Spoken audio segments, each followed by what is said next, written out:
আস্তে আস্তে আস্তে আস্তে।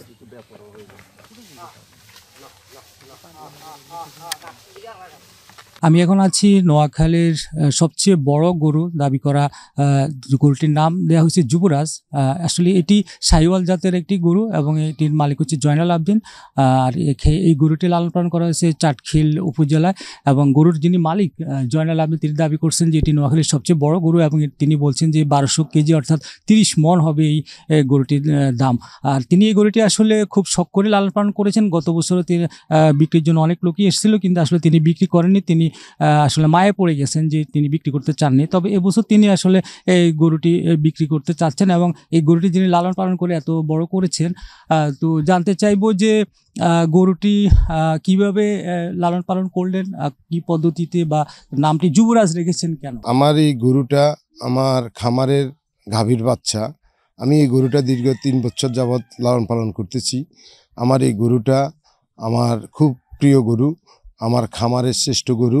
এই গরুটা আমি লালন পালন করতে আমার কোনো সমস্যা হয় না কোনো লাইনে। আমি এই গরুটাকে পছন্দ করে এই গরুটারে লালন পালন করেছি এবং এই গরুটার নাম আমি দিয়েছিলাম যুবরাজ। যুবরাজ দেওয়ার মূল কারণ হলো এই গরুটার জন্মের পর থেকে আমার কাছে এবং ছোটোবেলা থেকে এই গরুটার নবাবী একটা ভাব আমার কাছে মনে হয়েছে যে এই গরুটা দেখতে খুব সুন্দর এবং নবাবী একটা ভাব আছে। ওই হিসাবে আমি এই গরুটার নাম যুবরাজ রেখেছি। এবং এই গরুটা ছোটোবেলা থেকে আমি বাইরে কোথাও যাইলে আমার সাথে সাথে এই গরুটা যাইতো, আমি ঘরে আসলে আমার ঘরে আসতো। এইভাবে আমি ঘাস কাটতে যাইতাম মাঠে, এই গরুটা ছোটোবেলায় আমার সাথে যাইতো, আবার আমার সাথে চলে আসতো। তো দীর্ঘদিন থেকে এই গরুটা পালার কারণে আমার এই গরুটার প্রতি আমার যথেষ্ট একটা মায়া। এখন যে কোনো ব্র্যান্ডের পুরাতন এসি বদলে নতুন ওয়ালটন এসিতে উপভোগ করুন 25% ছাড়। পড়ে গেছি আমি এই গরুটার। গত বছর 2023 সাল কোরবানিতে আমার এই গরুটা অনেকেই কিনতে চেয়েছিল কোরবানি দেওয়ার জন্য, কিন্তু আমি গরুটার মায়া পড়ে যাওয়ার কারণে গরুটা গত বছর আমি বিক্রি করি নাই। এবার আমি এই গরুটা বিক্রি করার সিদ্ধান্ত নিয়েছি এবং যার কারণ আমার এই গরু বিক্রি করা ছাড়া তো আর উপায় নাই।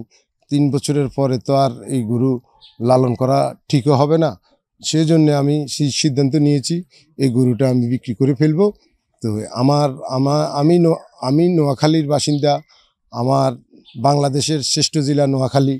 তো আমি ওই হিসেবে আশা রাখতে পারি আমার নোয়াখালী ধনী জেলা।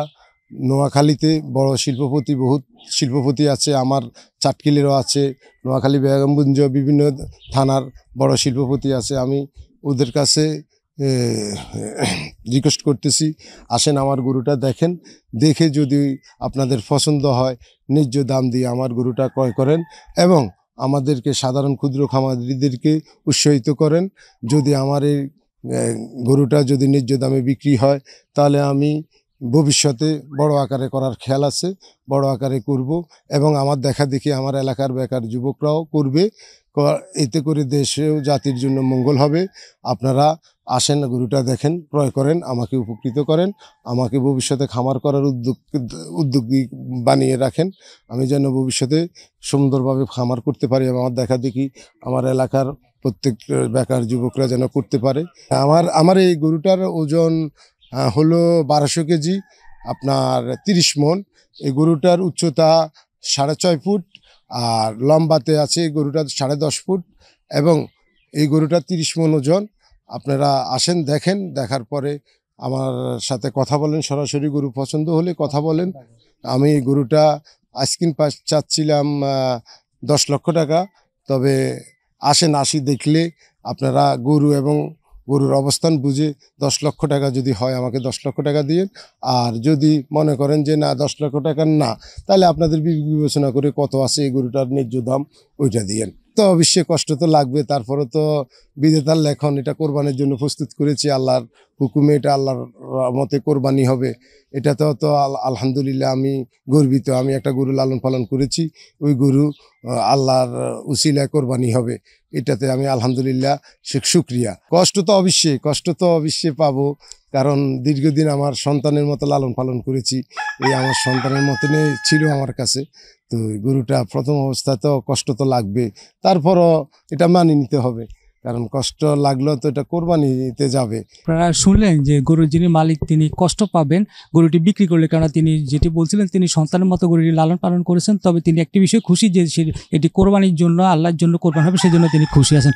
এই গরুটি দেখার জন্য বা প্রতিনিয়ত যারা আসেন তাদের সাথে কথা বলবো যে তারা কিভাবে দেখেন এই গরুটি। মূলত খামারি ছিলেন না, উনি অন্য পেশার মানুষ ছিলেন। তো আমি ওনার খামারে প্রত্যেক দিনই আপনার ওই যে ওনার খামারে ন্যাচারাল দুধ পাওয়া যায়, তো আমি ওনার খামারে প্রত্যেক দিনই আসি ন্যাচারাল দুধ নেওয়ার জন্য। সকালবেলা আসলেও দেখি যে উনি গরুটারে নিয়ে ব্যস্ত, গরুটারে নিয়ে খাবার খাওয়াইতেছে, দুপুরে আসলে দেখি গরুটারে গোসল করা, এবং বিকেলে আসলেও দেখি এই গরুটারে বিভিন্নভাবে পরিচর্যা করে, খুব নিজের মনে করে খুব যত্ন সহকারে এই গরুটার পরিচর্যা করে।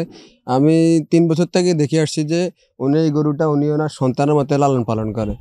আর ওনার নিজস্ব ওই যে প্রাণী সম্পদ অধিদপ্তরের পরামর্শে উনি নিজস্ব উপায়ে তাদের উপায়ে ন্যাচারাল খাবারগুলাই আমি দেখতে পাইতেছি ওদেরকে খাওয়ায়। আর উনি নিজে ঘাস চাষ করে, ওই ঘাস এই গরুটারে খাওয়ায়। গরুটি অত্যন্ত গরম একটা গরু, ওরে আসলে 10-20 জনে মিলে কন্ট্রোল করাটা অনেক কঠিন ব্যাপার। শুধুমাত্র জয়নাল ভাই গরুর মালিক যখন ওর কাছে আসে তখনই ও শান্ত হয়। আর ওই গরুটাকে এই কারণেই আসলে ওর নাম যুবরাজ রাখা হয়েছে, তার গঠন এবং সৌন্দর্যের কারণে। এখানে আমাদের সাথে আছেন উপজেলা প্রাণী সম্পদ কর্মকর্তা। আমি তার কাছে জানতে চাইবো যে এই ধরনের বড় যে গরুগুলো, সেই বড় গরুগুলো লালন পালনের ক্ষেত্রে আপনারা কি ধরনের সহযোগিতা করে থাকেন কৃষকদের, খামারিদের?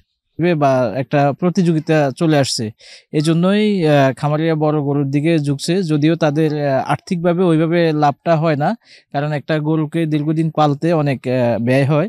তারপরেও খামারিরা শখ করে, তারা লাভের চিন্তা না করে শখের বসে বড় গরুগুলোকে তাদের সন্তানের মতোই লালন পালন করে থাকে।